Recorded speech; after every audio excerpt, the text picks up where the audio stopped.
नमस्कार। आइए स्वर संधि, जिसको हमने पूरी तरह से समझने का प्रयास किया है और उसमें अब संयुक्त रूप से जो पांचों स्वर संधियां हैं, इन पांचों स्वर संधियों से कुछ महत्वपूर्ण शब्द हैं जिनका विच्छेद किया जाए और विच्छेद के साथ यह देखना है उसमें कौन सी संधि है और आप अनुमान लगाएंगे और फिर उसको स्पष्ट किया जाएगा। पहला शब्द है रामायण। तो रामायण में आ गया कि रामायण में कौन सी संधि है। ये जितने शब्द आप देख रहे हैं, इन शब्दों को मान लीजिए कि परीक्षाओं में पूछा जा चुका है कि इनमें कौन सी संधि है और फिर इसका विच्छेद क्या होगा।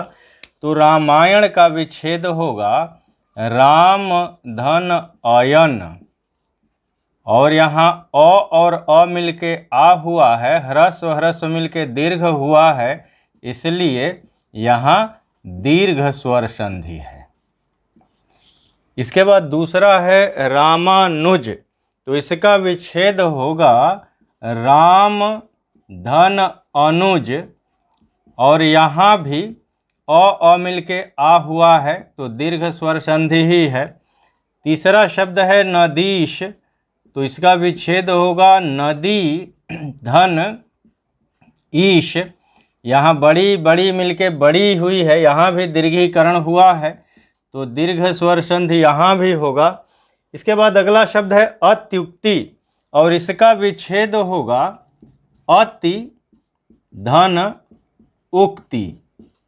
तो यहाँ ई के बाद उ आया है तो य हो गया है, तो यहाँ हो जाएगा यण स्वर संधि।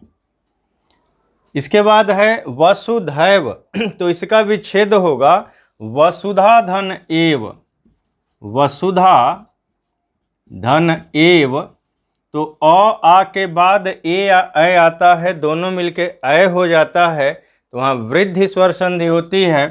तो यहाँ है वृद्धि, यानी वसुधैव में वृद्धि स्वर संधि है। वसुधैव का विच्छेद होगा वसुधा धन एव। फिर है सर्वोत्तम। सर्वोत्तम सर्वधन उत्तम।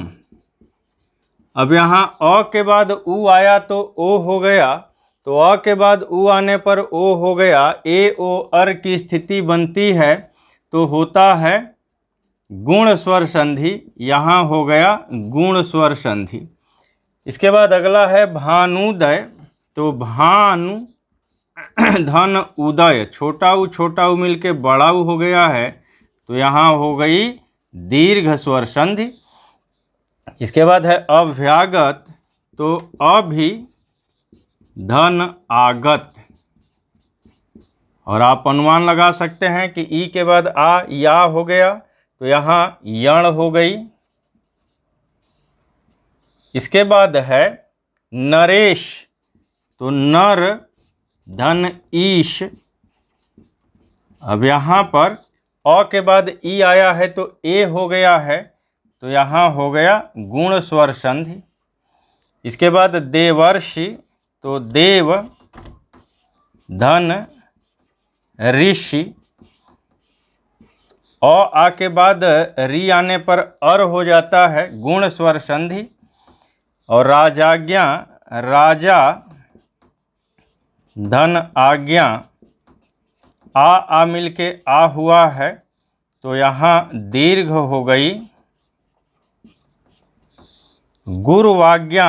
गुरु गुरु धन आज्ञा। अब यहाँ पर छोटाऊ बड़ाऊ के बाद भिन्न स्वर आने पर व हो जाता है और यह स्थिति बनती है यण स्वर संधि में, तो यहाँ यण स्वर संधि हो गई गुरुवाज्ञा में। अगला शब्द है मात्राज्ञा। तो इसका विच्छेद होगा मातृ धन आज्ञा। यहाँ री के बाद भिन्न स्वर आया है तो र हो गया है, तो य व र की स्थिति बनती है यण स्वर संधि में। मतैक्य। मत धन ऐक्य। तो अ आ के बाद ए ऐ आए दोनों मिलके ऐ हो जाए तो वृद्धि। इसके बाद सर्वोपरि तो सर्व धन ऊपरी, तो अ के बाद उ तो ओ हो गया, तो यहाँ हो गया गुण। पावक पौ धन अक, ए ऐ ओ औ के बाद भिन्न स्वर तो अय आय औ आव, तो आव हो गया, यहाँ हो गई अयादि स्वर संधि। इसके बाद पर्वतेश पर्वत धन ईश, अब यहाँ गुण हो गया। यहाँ पन्नगारी पन्नग, पन्नग माने होता है सर्प, पन्नग धन अरि, और पन्नगारी का अर्थ होता है सर्पों का शत्रु यानी गरुड़। तो पन्नग धन अरि अ मिलके आ हुआ है, तो यहाँ दीर्घ स्वर संधि हो गई। स्वाध्याय, अब यहाँ विच्छेद पर ध्यान दीजिए, इसका सीधा विच्छेद होगा स्वधन अध्याय, और इसके हिसाब से यह दीर्घ स्वर संधि है, दीर्घ अ मिलके आ हुआ है। लेकिन विच्छेद में यह देखा जाता है कि अंतिम रूप से कितना विच्छेद हो सकता है, अगर उतना दिया है तो वही विच्छेद में सही माना जाता है, तो दीर्घ स्वर संधि होगी।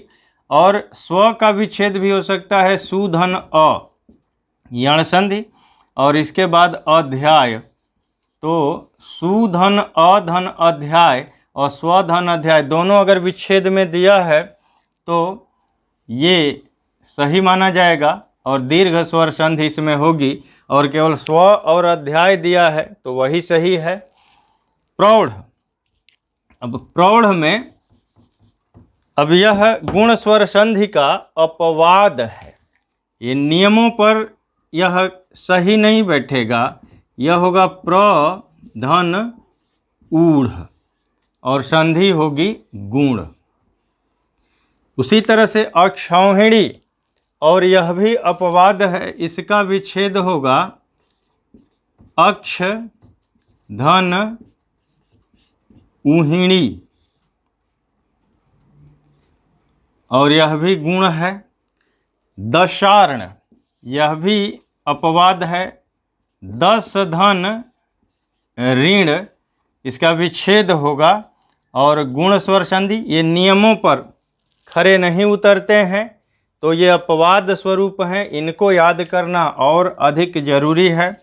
इसी तरह स्वैर है, स्व धन ईर, यह भी नियमों पर नहीं है, यह भी गुण स्वर संधि है। इसके बाद है अत्यंत, इसका विच्छेद होगा अति धन अंत, तो ई के बाद अ आया तो यह हो गया, यहाँ यण स्वर संधि है। और अग्न्याशय, अग्नि धन आशय, तो ई और आ मिलके या हो गया, यहाँ भी यण है। तो इस तरह से ये कुछ महत्वपूर्ण शब्द हैं जिनका विच्छेद किया गया और विच्छेद के साथ संधियों का नामकरण भी किया गया। तो प्रश्न पूछता है कि पूछ दिया कि पावक में कौन सी संधि है और 4 स्वर संधियों का नाम दे दिया, तो आप जानते हैं कि पावक में अयादि है, तो अयादि वाला ऑप्शन आपका सही होगा। या प्रश्न आ गया कि पावक का सही विच्छेद क्या होगा, पा धन अक, पौ धन अक, पाव धन क, पा धन वक, तो पौ धन अक इसका विच्छेद होगा। तो इस तरह से इसका अभ्यास आप करें और फिर हम लोग व्यंजन संधि की चर्चा करेंगे और व्यंजन के बाद विसर्ग की चर्चा होगी। अगर आपको यह वीडियो अच्छी लगे या इसमें आपको कोई सुझाव देना चाहते हैं तो निश्चित रूप से कमेंट बॉक्स में लिखने का थोड़ा सा प्रयास करें, जिससे कि इसकी जो कमियां हैं वो हम तक पहुंच सके। बहुत बहुत धन्यवाद।